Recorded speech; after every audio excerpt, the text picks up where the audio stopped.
I've got a range here of suddenly colors that look more opaque and have this beautiful tangerine color to them. And then I decided to just carry on adding a little bit more of the Holbein in each swatch. And this is where I have taken it, and I thought that was so interesting. So from these two colors you can basically create beautiful opaque tangerine colors. You can then go into these pastels like peach, which is on a warm tone, and then slowly getting into neutral where it's it's not cold, it's not warm, and then suddenly we're going really starting to go into the cool tones here, and we go into these pretty pinks. And as you can see, I don't have a single pink here, but I can easily mix it with those two colors. And it was very interesting to see how the color transforms from here to there. It's not always easy to get such a wide range of colors. Usually they will be very similar at one point, and you can get maybe a variety of a few mixes. But in this case, because the two colors have very different properties and color tones, I got this whole wide range of things. Okay, so this video will probably be two-part video because it's super long. So what I want to do now is just swatch out all the colors for you, and that probably will be a separate part 2 video, I guess. And I will tell you and label all the names and stuff, and that's where we will oh, have I said how I mix this one? So this is olive green with Mars black, and I don't remember if I added anything to... I might have added a touch of this green here, the green gold, I think, possibly. So that's it, or maybe that one of the two. Okay, let's go to the swatch. Let me know if you'd like me to make a separate video where I could possibly just play around and sort of mix different colors in the video for you, so you might enjoy that. And if you'd like, I could make that video for you. Okay, so we will start with this color, and this is that Maimeri. I think I'll tell you all the names at the end, because I need to still familiarize myself with a lot of them. Irid sent me, so let's just swatch them out, and then I'll label them, and I'll show you which ones from those were the ones that Irid sent me.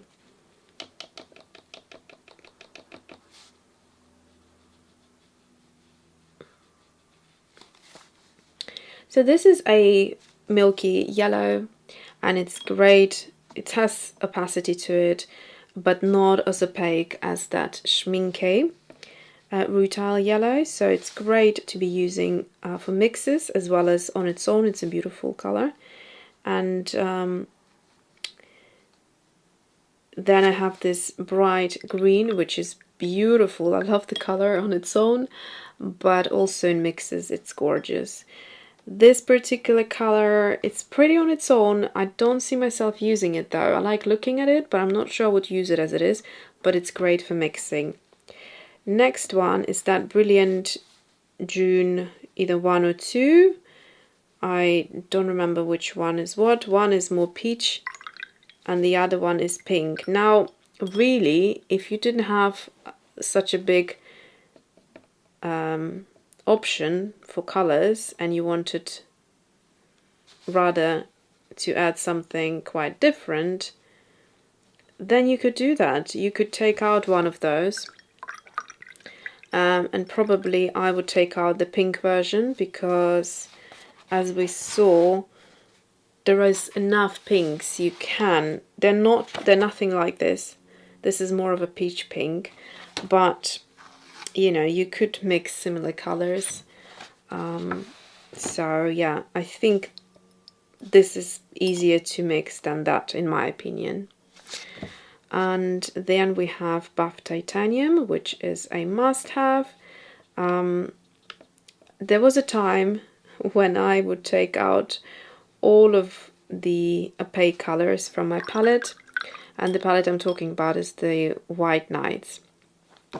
But I have learned to absolutely love opaques, not only love as a color, but also understanding how amazing they are to use in mixes. They're very, very useful, and I think when you begin with watercolors, it's probably a good idea to stay away from them because you might be quite frustrated. It's quite difficult to understand how to use them, and they make things a lot more complicated. So I think if you're a total beginner, maybe stay away from them for a little bit. Once you feel a bit more comfortable with your general watercolors, then start exploring and don't stay away from them completely, because you will find out how much fun things you can do with them. So this next one is that Holbein Gouache, the chunky gold that Irid calls it, and I absolutely love it. Thank you, Irid, for introducing me to it. I'm going to swatch out all of those shimmers and then go clean my brush and my water so that I don't contaminate the other colors with it. So there's another beautiful one. I believe that's the Bronzite, burnt Bronzite Genuine. Then we have that red Fuchsite, or Fuchsite, whichever way we want to call it. So it's quite similar, but I think I'm more likely to use it in mixes, and this color is beautiful on its own as well. Then that shimmery purple. It doesn't have much color to it. It's more of a muted grayish type of a color, but it has a beautiful shimmer. And some of them would be better to use straight from the tube, I find, especially with these sort of... The burnt Bronzite Genuine I think is probably the easiest to use from a half pan. The others I would say would be better from a tube. Okay, let me go clean, get clean water, and then we'll continue with the other colors. Okay, so then let's move on to this color here. So these are my kind of skin tones. Again, for skin tones, kind of traditionally, you would probably not want to use granulating colors, but I find that in modern watercolor, the more you break these rules, the more interesting effects you get, and the more fresh things start to look, rather than that sort of perfect way of, you know, creating art, whatever it is, and following the rules and don't do this, don't do that. It becomes a lot more interesting and freeing, I think. And then we have these beautiful, gorgeous colors. So this is my granulating roll of colors.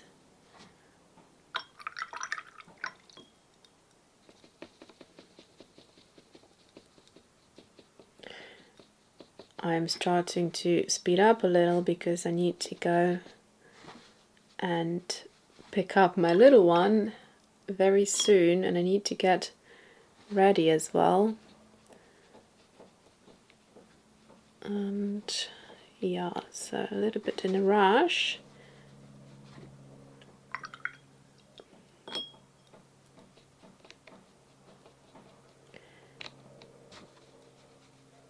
This is beautiful, this color here.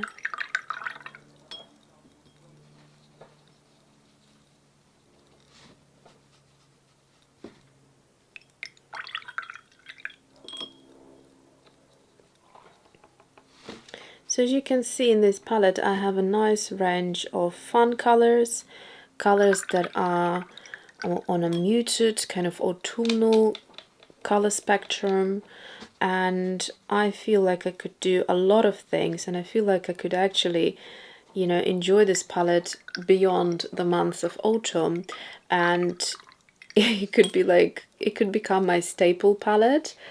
And I can see that totally happening, because I haven't even started playing with it. You know, I did a few mixes and that's how I put the palette together, but obviously the fun begins when you start using it, and I think I will have a lot of fun with this palette.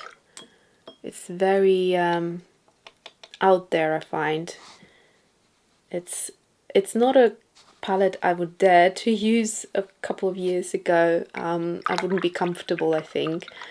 But yeah, like I said, you know, throughout the years, the more you play with watercolor, the more you realize what you like and what you can actually create with colors, that you just need to experiment. The more you experiment, the more you learn, and obviously then you can understand better what your needs are, what you like, what you don't like, and then put a palette together accordingly.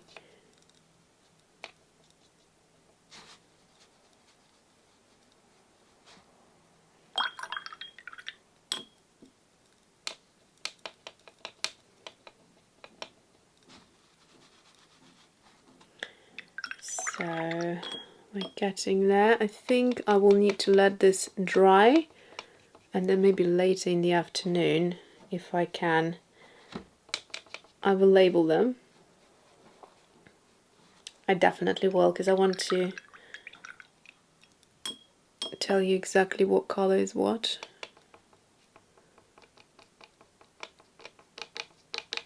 You're probably dying to know that. Obviously I haven't said, like, I haven't shared that about every single color, so you're probably thinking, what are you talking about? You need to tell the numbers or the names. I will do, of course I will do. Just teasing you here. Okay.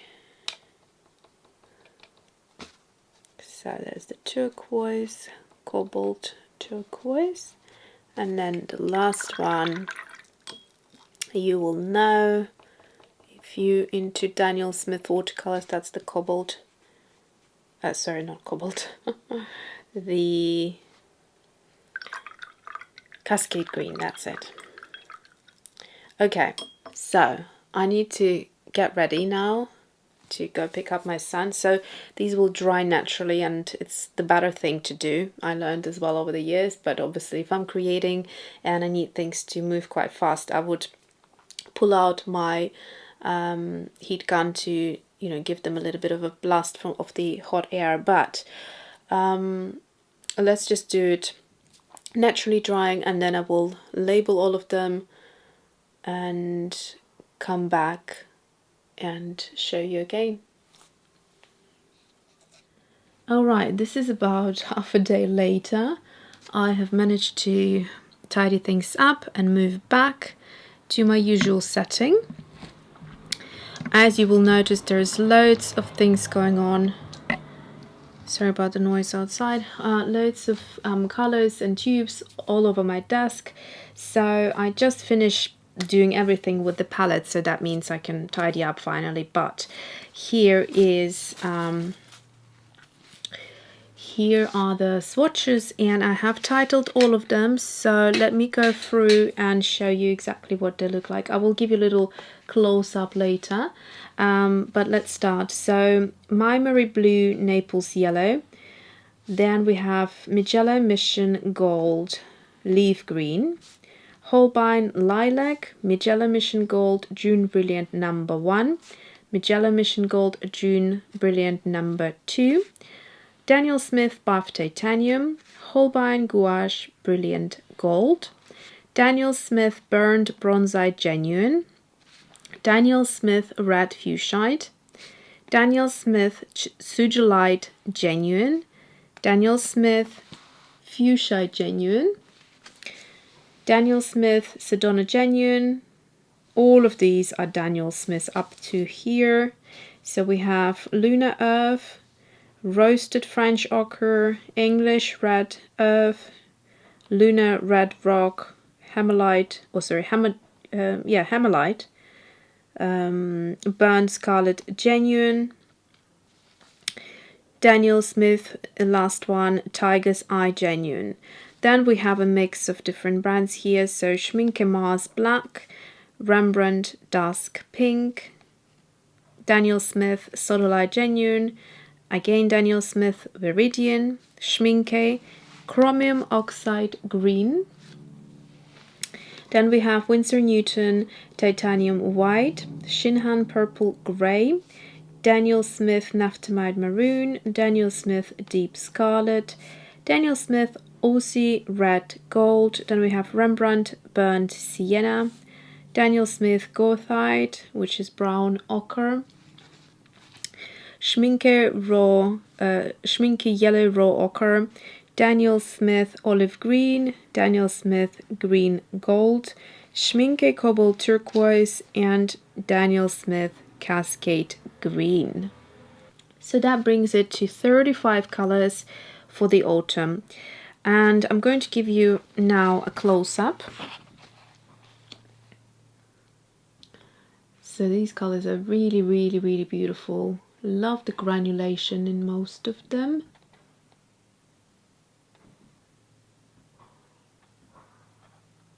Well, to be fair, the granulation or the granulating colors take 1/3 up of the entire set with a watercolor palette. And these are the shimmering colors. You can see a bit of a sheen and shimmer and shine. And yeah, so from those that have been introduced by Curated are Maimeri. I find it so difficult to pronounce. Maimeri Blue, Naples Yellow, then Holbein Gouache Brilliant Gold, the chunky gold, and then Daniel Smith Sugilite Genuine, Rembrandt Dusk Pink, Daniel Smith Tiger's Eye Genuine, Daniel Smith Hematite, actually, not Hematite, Hematite, Burnt Scarlet Genuine, and then also Daniel Smith Lunar Red Rock, and Daniel Smith Lunar Earth, Shinhan Purple Grey, and I believe that's it. Yeah, so quite a few that she sent me actually were perfect for the autumn palette, so I'm very happy she introduced me to. There are definitely a few that she sent that I would repurchase for sure. The Hematite Burnt Scarlet Genuine is a beautiful color, along with Lunar Red Rock and Lunar Earth. Shinhan Purple Grey I absolutely love as well. Dusk Pink is a must-have in my opinion, and this Holbein Gouache in Brilliant Gold, it's really really beautiful. It's very different to all of my other golds in the sense that it does have that chunky glitter in there, which is quite pretty. It comes off a little bit, but not too much, only if you would rub on it. I don't think it would come off onto the neighboring page. So that is it. I'm super happy about this palette and can't wait to really start playing around with it. And I have actually last page left here and like half a page at the bottom. So I'm coming to the end of the sketchbook, and I might as well just maybe film a video where I'm just sort of maybe mixing a few more colors together and playing around with the colors. And yeah, maybe show you. I was actually going to show you how to mix this color, wasn't I? Where is it now? I could show you how I mix this color, like a moody granulating green if you're interested, and then this color here. I think some of you already guessed what it is. but you can get different varieties. So maybe I'll just take a good bit of time and do those, the green and the turquoisey color here at the bottom. Just swatch it out from the lightest to the darkest, or from the darkest to the lightest. And that is it. So I hope you enjoyed this video. Thanks for watching and see you soon.